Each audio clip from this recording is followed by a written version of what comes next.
যদি কারো যদি হারাম থাকে, সুদখোর থাকে, ঘুষখোর থাকে, চাঁদাবাজ থাকে, দুর্নীতিবাজ থাকে, ভাইয়ের সম্পদ মেরে দিছে, বোনের সম্পদ মেরে দিছে, মা বাবার হক নষ্ট করেছে, ইত্যাদি ইত্যাদি ইত্যাদি ইত্যাদি করেছে, খবরদার বলছি এরকম শরীকদারের সাথে কোরবানি করবেন না।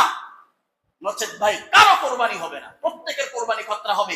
সুদখোরের টাকা দিয়ে কোরবানি হয় না, দুর্নীতিবাজের টাকা দিয়ে কোরবানি হয় না, চাঁদাবাজের টাকা দিয়ে কোরবানি হয় না। যদি কোনো ব্যক্তি যদি হারাম বিন্দু মাত্র থাকে, 1 পয়সা থাকে, কোরবানি হবে না। বোনের লক্ষ লক্ষ টাকা মাইরা দিয়া আমি এখন এখানে সাধু সাজছি, আমার ভাইয়ের লক্ষ লক্ষ টাকা, কোটি কোটি টাকা মাইরা দিয়া আমি এখন আল্লাহর ওলি হয়ে গিয়েছি। দরকার নাই ভাই এরকম আল্লাহর ওলি হওয়া। অনেক মুরব্বী বাবাদেরকে বলছি, মেয়েদেরকে বলে, মারে তোর ভাইরে সম্পদ দিলাম, তোরে দোয়া করে দিলাম। এরকম সিটিংবাজি দোয়ার দরকার নাই, এরকম সিটিংবাজি দোয়ার দরকার নাই।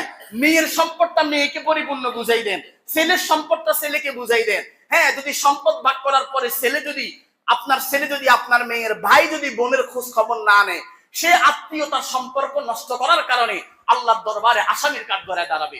সম্পদের সাথে আত্মীয়তার সম্পর্কের কোনো যে সম্পদ যদি নিয়ে যায়, যদি আত্মীয়তা যদি সম্পর্ক না রাখুক, যে আত্মীয়তা সম্পর্ক রাখবে না সে আল্লাহর কাছে আসামি হবে। কিন্তু মুরব্বী বাবাদেরকে বলছি, মেয়ের সম্পদটা মেয়েকে পরিপূর্ণ দিয়ে দিবেন।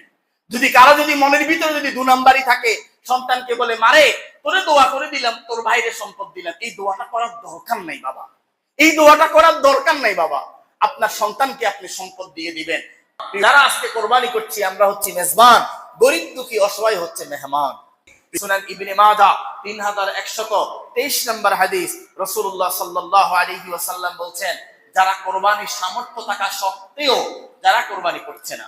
অনেক ভাই আছে কোরবানির সামর্থ্য আছে, মাসালা শুধু ঘুরে গবেষণা করে না, আমার উপর তো কোরবানি হয় নাই। অনেক মা বোনেরা আছে পার্সোনাল ভাবে ব্যক্তিগতভাবে কোরবানি ওয়াজিব হয়ে গেছে, তারপরেও কোরবানি করছে না। কেন?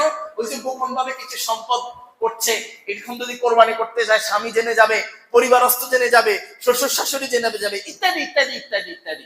এইসব কারণে অনেক ভাইদের উপরে কোরবানি ওয়াজিব। আমরা মাসালা বলেছিলাম, জিলহজ মাসের 3 দিন কারোর কাছে যদি সম্পদ থাকে প্রয়োজনের অতিরিক্ত 52 ভরি যদি রূপার দাম যদি কারো কাছে থাকে, নগদ টাকা হোক, ব্যাংকে থাকুক, কারো কাছে হাওলাত দেওয়া থাকুক, অথবা ব্যবসা করে ব্যবসার মাল গচ্ছিত থাকুক, যদি কারো কাছে থাকে যেটা 2,65,000 টাকার মতো আসে, যদি কারো কাছে থাকে তার উপর কোরবানি ওয়াজিব হয়ে যাবে। প্রিয় ভাইরা, রাসূলুল্লাহ সাল্লাল্লাহু আলাইহি ওয়াসাল্লাম বলছেন, মান কানা লাহু সাআতুন ওয়া লাম ইউদাহি ফালা ইয়াকরাবান্না মুসাল্লানা। যেই ব্যক্তির উপরে কোরবানি ওয়াজিব, যেই ব্যক্তির উপরে কোরবানি ফরজ, কিন্তু কোরবানি করছে না, টাকা খরচ হয়ে যাবে ইত্যাদি ইত্যাদি ইত্যাদি ইত্যাদি কারণে কোরবানি করছে না, রাসূলুল্লাহ সাল্লাল্লাহু বলছেন, রাসূলুল্লাহ সাল্লাল্লাহু ধমক দিয়েছেন, এমন ধমক দিয়েছেন সেইটাতে আমার ঈদগাহের আশেপাশেও না আসে। শাস্তি কি হবে এটা পরে, শাস্তি এই হাদিস দ্বারা বোঝা যায় অনেক উঁচু তবকার শাস্তি হবে। আমাদের পক্ষ থেকে আল্লাহ তাআলার নামে কোরবানি হবে, আমাদের নামে হবে না, আমাদের পক্ষ থেকে হবে, আল্লাহ তাআলার নামে আমাদের পক্ষ থেকে কোরবানি হবে। যাদের পক্ষ থেকে কোরবানি হবে, যখন পশু জবাই হবে সকলেই পশুর সামনে থাকবেন। চেষ্টা করবেন, একান্ত যদি কোনো ব্যস্ততা থাকে তাহলে আপনি প্রতিনিধিদেরকে অনুমতি দিয়ে দিবেন, কিন্তু উত্তম হচ্ছে সামনে থাকা। যদি কোনো পুরুষ মানুষ না থাকে, শুধুমাত্র মা বোনেরা থাকে, তাহলে মা বোনেরা পর্দার আড়ালে থাকবে, পর্দার আড়ালে থাকবে। পর্দাকে লঙ্ঘন করে, ফরজকে লঙ্ঘন করে গরু জবাই, পশু জবাই ওখানে এসে বেহাইপনা ভাবে থেকে ভিডিও করে, এটা করে সেটা করে, ফরজ লঙ্ঘন করার কোনো সুযোগ নাই, কোনো সুযোগ নাই। কোরবানি করা কোন আলেমের মতে ওয়াজিব, আবার কোন আলেমের মতে সুন্নাত, কিন্তু পর্দা করা ফরজ। আমি ভিডিও করার নামে, আনন্দ করার নামে, উল্লাস করার নামে পর্দাকে লঙ্ঘন করে অনেক মানুষের সামনে এসে আমি সেখানে নিজের সৌন্দর্য প্রকাশ করা, বেহাইপনা করা, খবরদার বলছি, আমি প্রত্যেকটা মুরব্বী বাবাকে বলছি, প্রত্যেকটা অভিভাবককে বলছি, আপনার পরিবারে যাতে এই হারাম কাজ যাতে না হয়। আপনি ভিডিও করবেন সেটা আপনার ব্যাপার, প্রয়োজন হলে সেটা আপনি করবেন, সেটা আপনার ব্যাপার, সেটা নিয়ে আমি কোনো কথা বলবো না। কিন্তু আমি বলছি মহিলাদের পর্দার ব্যাপারে ফরজ বিধান, এটা যাতে কোনো প্রকার যাতে লঙ্ঘন না হয়। পশুকে আমরা কষ্ট দিব না, পশুকে কেবলার দিকে রাখবো, পশুকে কষ্ট দিব না। অনেকে পশুকে বাঁধার পরে টানে, চেষ্টায়, এরকম আমরা করব না। যে ছুরি দিয়ে জবাই দিবে, ছুরিটা যাতে ধারালো থাকে, এই বিষয়টা আমরা খেয়াল রাখবো। এরপরের বিষয়, যারা পশু ধরবে, কেউ রশি ধরবে, কেউ পশম ধরবে, কেউ লেজ ধরবে, কেউ গলা ধরবে, ইত্যাদি ইত্যাদি ইত্যাদি। যতজন ধরবে প্রত্যেকে তাকবীর পড়া ওয়াজিব। পশুর সাথে পশু কেন্দ্রিক যতজন থাকবে প্রত্যেকে তাকবীর পড়া ওয়াজিব। যদি কেউ ইচ্ছাকৃতভাবে তাকবীর তরক করে, ইচ্ছাকৃতভাবে, অনিচ্ছাকৃতভাবে নয়, ইচ্ছাকৃতভাবে যদি কেউ তাকবীর তরক করে, তাহলে কোরবানি খতরা হয়ে যাবে, প্রশ্নবিদ্ধ হয়ে যাবে। এজন্যই একজন দায়িত্ব নিয়ে মুরব্বীদের পক্ষ থেকে মুরব্বীদেরকে বলছি, একজন দায়িত্ব নিয়ে পশু জবাইয়ের সময় বলে দিবেন সবাই তাকবীর পড়েন, কারণ অনেক সময় তখন ব্যস্ততার মধ্যে ভুলে যাওয়া হয়। এজন্য মুরব্বীরা যারা পাশে দাঁড়াই থাকবেন একটু স্মরণ করে দিবেন প্রত্যেকে তাকবীর পড়েন। এই বিষয়টা আমরা খেয়াল রাখবো প্রিয় ভাইরা আমার। এরপরে শরীকে কোরবানি করব প্রিয় ভাই, অনেক সময় হয় এটা, অনেক সময় আবেগের কারণে হয়, অনেক সময় না জানার কারণে হয়, অনেক সময় অতিরঞ্জিতর কারণে হয়। এই রশি নিয়ে, গরুর রশি নিয়ে, চামড়া নিয়ে, ভুঁড়ি নিয়ে, এই পা নিয়ে, হাড্ডি নিয়ে, গোশত নিয়ে, কলিজা নিয়ে, এটা সেটা নিয়ে রাগ, অভিমান, গোসা ইত্যাদি ইত্যাদি। আল্লাহ আসতে বলবো প্রিয় ভাই আমার, মুরব্বীদেরকে বলবো আপনারা যারা মুরব্বীরা থাকবেন সঠিকভাবে মেপে বন্টন করবেন, যাতে করে সামান্য টুকুন যাতে বিন্দু মাত্র যাতে এদিক সেদিক না হয়। এরপরে যিনি মাপের দায়িত্ব থাকবেন সকলের কাছে আবার বিনয়ের সহিত মাপ চেয়ে নিবেন, সরি বলে নিবেন, মনের অজান্তে যাতে কোনো রকম ত্রুটি যাতে না হয়, এই বিষয়টা আপনারা খেয়াল রাখবেন। যদি মনের ভিতরে একটু একটু একটু একটু কেমন কেমন থাকে, তাহলে কিন্তু কোরবানি প্রশ্নবিদ্ধ হয়ে যাবে। ভুঁড়ি, প্যারের ভিতরে ভুঁড়ি থাকে, ভুঁড়িটা দুর্গন্ধ, পরিষ্কার করতে দুর্গন্ধ, কিন্তু এটা খুব মজা। কিন্তু এই মজাকে কেন্দ্র করে আপনি পরিষ্কার করবেন না, ঠেলাঠেলি করবেন, আবার এটা নিয়ে রাগারাগি করবেন, এমনটা যাতে কোনো রকম না হয় প্রিয় ভাইরা আমার। যদি কারো নিজেরা যদি পারেন নিজেরা জবাই দিবেন, নিজেরা যদি জবাই করতে না পারেন, যদি না করেন, যে জানে তাকে দিয়ে করাবেন।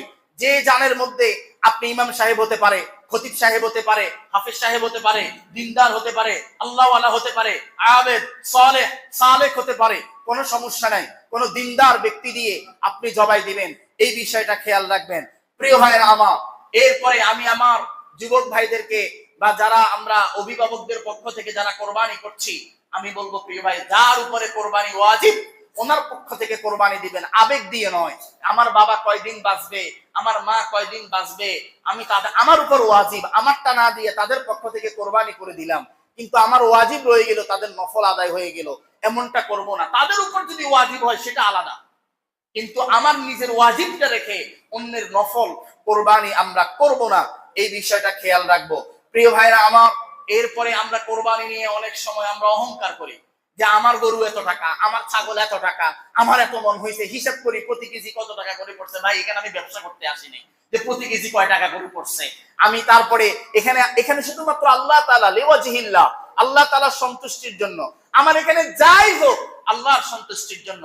এটা নিয়ে পরবর্তীতে ক্যাম্পেইন করার দরকার নাই, পরবর্তীতে আলোচনা সমালোচনা অহংকার করবার কোনো দরকার নাই, শুধুমাত্র আল্লাহর জন্য। আবার বলছি, যারা শরীকে কোরবানি করতে প্রিয় ভাই আমার, এখনো পর্যন্ত যদি শরীকে যারা কোরবানি করছে যদি কোনো হারাম থাকে, আপনি এখনই তওবা করেন এবং ওই হারামটা আলাদা করে ফেলেন, না হলে ভাই কারো কোরবানি হবে না, না হলে ভাই কারো কোরবানি হবে না। শরীকে যারা কোরবানি করছে আমি তাদেরকে বলছি, কোরবানির গোশত 3 ভাগ করব।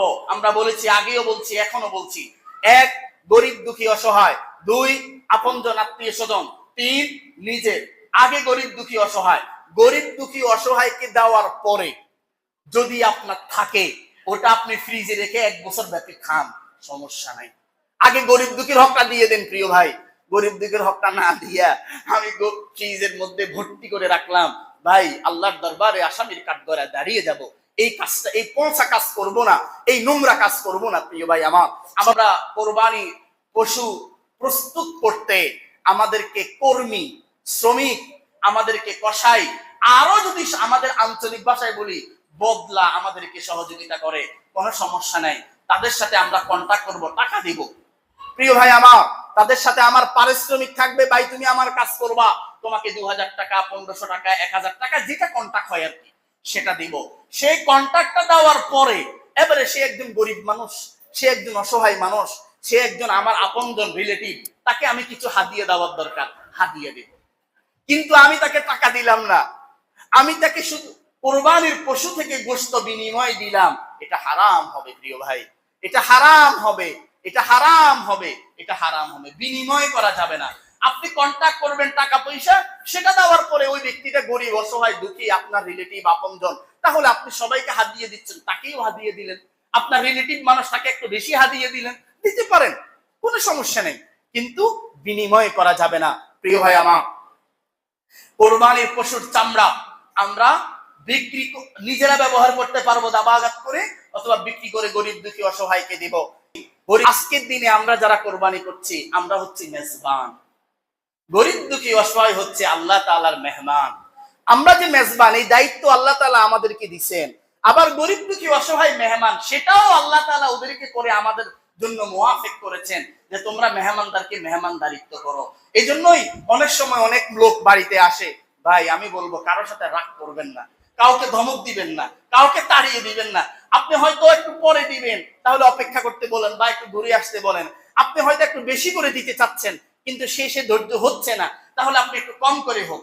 আপনি যেখানে আধা কেজি 1 কেজি দিবেন, সেখানে 100 গ্রাম হলেও 150 কেজি আপনার এখনো প্রস্তুত হয় নাই, বা আপনি দিয়ে দিয়েছেন, এখন আর আপনার নাই। আমি বলবো প্রিয় ভাই, যত গরিব দুঃখী অসহায় বাড়িতে আসুক, কাউকে ফিরে দেন না, কাউকে একবার অল্প একটু হলেও, আর না হোক নাই, তারপরে তারা ঘরে বসিয়ে একটা রুটি 1 পিস গোসলেও খাওয়াই দিয়ে, তারপরেও কাউকে ফিরাই দিবেন না। কারণ আল্লাহ তাআলা কার দোয়া কবুল করে ফেলে আল্লাহ তাআলা ভালো জানেন। এই জন্য কোরবানির পশু তো জবাই করছি আল্লাহর সন্তুষ্টির জন্য, আল্লাহর সন্তুষ্টির জন্য। সাথে সাথে আমাদের মনের ভিতরে অনেকগুলো হিংসা, বিদ্বেষ, অন্যের প্রতি কেমন যেন আক্রোশ, অন্যের প্রতি বিদ্বেষ, গীবত, শিকায়েত, এই যে নোংরা কাজগুলা, এই বিষয়গুলো মন থেকে আজকে পশুর সাথে কোরবানি করে দেবে। আল্লাহ তাআলা আমাকে সহ আপনাদের সকলকে কবুল করুক, আল্লাহুম্মা আমিন। আরে জোরে বলি আল্লাহুম্মা আমিন। ওয়া মা আলাইনা ইল্লাল বালাগ।